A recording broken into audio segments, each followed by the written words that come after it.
Meant to dissolve who you think you are and replace it with who you truly are, which is a beautiful thing, but it's also a terrifying journey. Hi guys, welcome back to my channel. Thank you so much for being here today. Today we are talking all about leaving the third party, soulmate versus karmic relationship. Watch this video.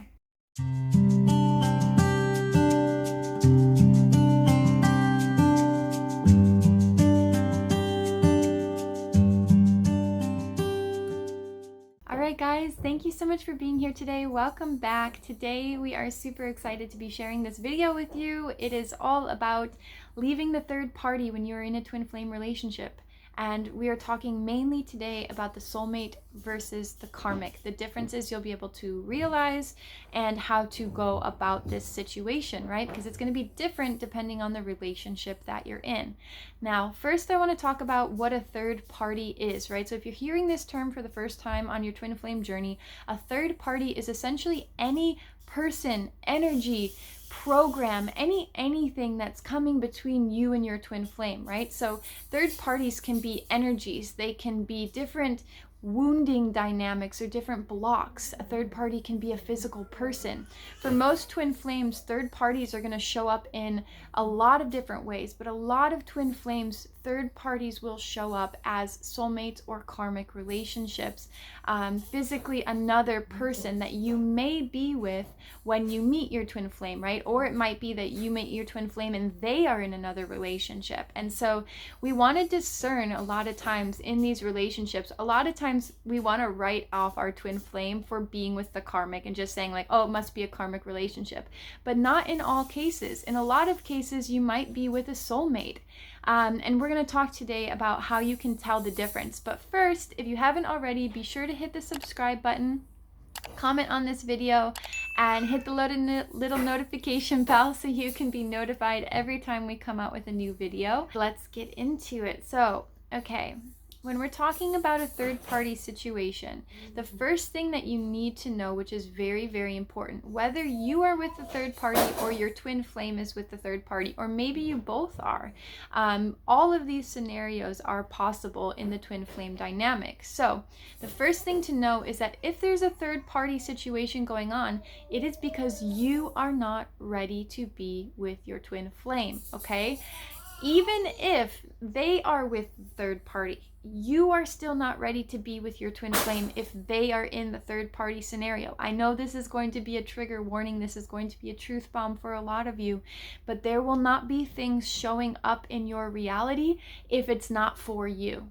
Right? So if your twin flame is with another person and you think, oh, I've done all my work, but they're lagging behind and they're not doing enough. No, it's because you also have things that you still need to look at, things that you still need to work through in order to come into union with your twin flame. So if they are in a third party situation, that third party is also serving you because you have things that you still need to attend to within yourself in order to, continue on in the journey and get to where you want to go. Now, that being said, let's talk about the difference between a soulmate third party and a karmic third party, okay? So my personal experience was with a karmic third party. However, I have known and worked with a lot of people that are in soulmate third parties, okay? And the main difference is going to be, a few different things. It's going to be the turbulence of the relationship. It's going to be the length of the relationship. It's going to be a lot of times kids, no kids. It's going to be the difficulty of leaving the scenario, okay? So with a soulmate, right, these are generally relationships that have a lot less turbulence. They're a lot more, they feel a lot more warm and fuzzy, as I like to say. They are a lot more in sync with each other. These are going to be relationships when you meet your twin flame that have probably been going on for a long time, so you may be married to this person.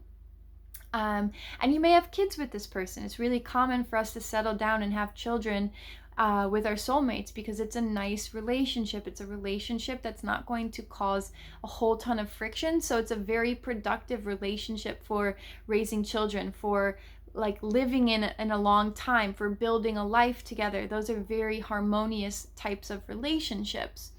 Now, these are also going to be the ones that are very difficult to leave, because you might not be able to pinpoint XYZ is wrong with this relationship, right? You might feel like the jerk because you're like, oh, this relationship is actually, it's working, it's perfect, it's just not my twin flame, and so this twin flame sparks something in you that you didn't even know you were missing, and now you feel like the jerk because you're like, I don't even really know why I want to leave my soulmate relationship, especially if you're married, especially if there's kids involved, right? The more ties and connections we have with these people or this person, the harder it's going to be to leave, right? And so with the karmic relationship, these are going to be our very, very turbulent relationships. Sometimes they can be marriages, and sometimes they can have children involved. It's not as likely with the soulmate, but it is absolutely possible. It's absolutely possible. I know many twins also that have married or had children with their karmic relationships. Those just tend to be, there's a lot more trauma involved, right? So there's a lot more trauma on the child. There's a lot more trauma and turbulence within the marriage. These are also usually more short-term relationships because they're so intense and unstable. It's not likely that you're going to be with them, 15 plus years. That's going to be kind of more of a soulmate vibe, where these ones are maybe going to be a little bit less time. Now, again, I'm not saying you can't be with a karmic for a long period of time. It's just not as common, not as likely. And with a karmic relationship, especially on the twin flame journey, it's going to be an act of like revolutionary self-love when you leave this person, okay? So in the ways of saying goodbye and leaving this relationship for your twin flame, it's almost going to be a no-brainer. But the reason it's hard to leave is because you felt like maybe you weren't good enough without them, right? So with the karmic, it can be a lot of this pedestal kind of thing. Like you put them on a pedestal, or maybe there's a narcissistic or abusive dynamic there, and you kind of got sucked into that dynamic, which then kind of changes your perspective on life and makes you feel like, oh, I have to continue being with this person in order to be worthy, or in order to be special, or in order to do what I want to do and make what I want to make out of my life. So leaving a karmic can also be difficult, but in the ways of self-love, like that is the most self-loving thing you can do, is to say, oh, I'm really not supposed to be in this dynamic long term, or I've learned my lessons from this dynamic. I am clear on what I want and don't want out of my life, and now I can say goodbye. So if you are trying to discern the differences between these two relationships and which one you or your twin might be in, those are some of the common things. Now, leaving these two relationships, it's going to look very different based on situation by situation. You may have to, get a divorce. You may have to separate. You may have to, like I did, move all of your stuff out of storage that you have together and, disentangle that entire thing. So again, if you're more so the chaser in this scenario and your twin flame is in a third party, you have to realize that there is a lot of things that they may have tied up in this person rather than just the person themselves, right? Because when we think person to person and you can clearly see that this person's not meant for them, like, it's obvious, why don't you leave, right? And so why don't they leave is because there's a lot of identities around that relationship and the things that they have tied to them. So think about marriages, think about kids, think about, jobs, think about living situation. It's a lot of dissolving of the ego and dissolving of the identifications in order to leave those scenarios, because you have to let go of everything and you have to realize, I'm not any of these things.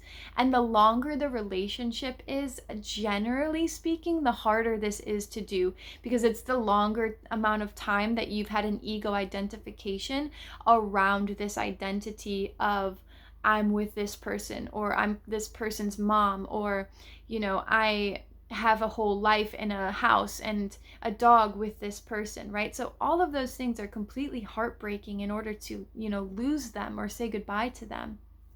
And especially with children involved, we understand like it's very, very difficult to release those ties and to, step into, single motherhood or single fatherhood in order to move yourself in the direction that you want. So these are very, very difficult things that we have to be conscious of, that there is a real 3D life behind this spiritual awakening journey, right? And you have to be gentle with yourself. You have to know that you're doing the best that you can, that you are working towards your goals no matter the pace, right? It might be uncomfortable with how long it's taking, but you have to know that if you're actively taking these steps to move yourself forward, whether it's going to take an art class on the weekends, or whether it's hiring a babysitter for 2 days out of the week so you can do something you want to do. These are big moves that every move that you make leads you closer and closer and closer to the life you want to live. So just keeping in mind that when you have these two dynamics and you're looking at leaving the third party, there's a lot of intricacies that are going on here, and it's meant to be that way. It's meant to make you look deeper at your life and what you want for your life and who you think you are.